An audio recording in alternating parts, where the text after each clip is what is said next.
Have you ever had an elephant ear? Or better yet, have you ever eaten a deep fried frog leg while falling 200 feet in about 2 seconds? Well, if you haven't, you need to make your way up to the Northwest's most well-known traditions, the Puyallup Fair in Puyallup, Washington. Even if you would rather just walk around and view some of the arts and crafts in the area, I guarantee you will not leave the fair empty-handed. Seattle Traction says that the Puyallup Fair has been going on every year for the past 100 years.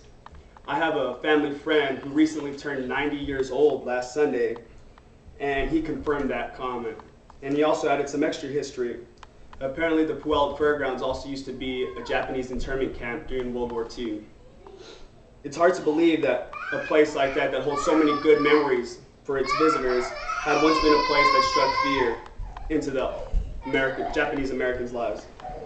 The first thing you need to do as soon as you enter the park is immediately order an elephant ear.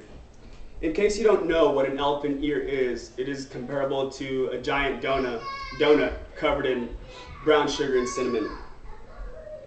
Its shape closely resembles that of an elephant's ear, hence the name elephant ear. Don't look like a rookie when you order it though. You need to ensure that you load it up with a bunch of strawberry jam. The second thing you need to do is probably get on one of the 300 rides that the Puyallup Fair has to offer. Word of advice from an adrenaline junkie: if it requires anything less than 8 tickets, don't waste your time.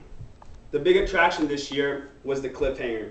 It is a ride that raises you up about 200 feet and drops you in about 2 seconds. It's pretty crazy. And to top that off, I actually got on that ride with a fried frog leg, and it was probably the best time I'd ever had. And yes, I did say fried frog legs. And I would say that this fair would deep fry just about anything that you could imagine.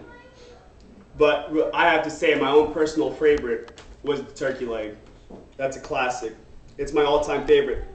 Going broke is inevitable at just the food section. However, try and save as much money as you can and make your way to the arts and crafts section before you're broke. As you navigate towards the arts and crafts, you'll go through a giant hobbies collection. This hobbies convention, you can find an enormous amount of antique collectibles ranging from a Betty Boop collection to one of the largest collections of sports trading cards that they have in the area.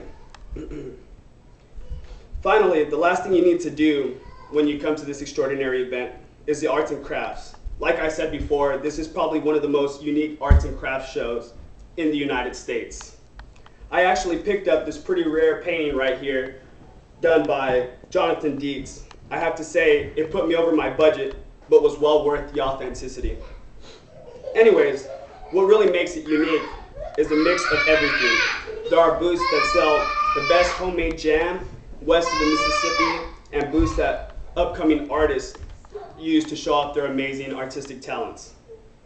To conclude this lengthy invitation to Washington State, I just want to say you can visit the Space Needle any time of the year, but I guarantee if you really want a memory that'll last a lifetime, you need to visit the Puyallup Fair in Puyallup, Washington.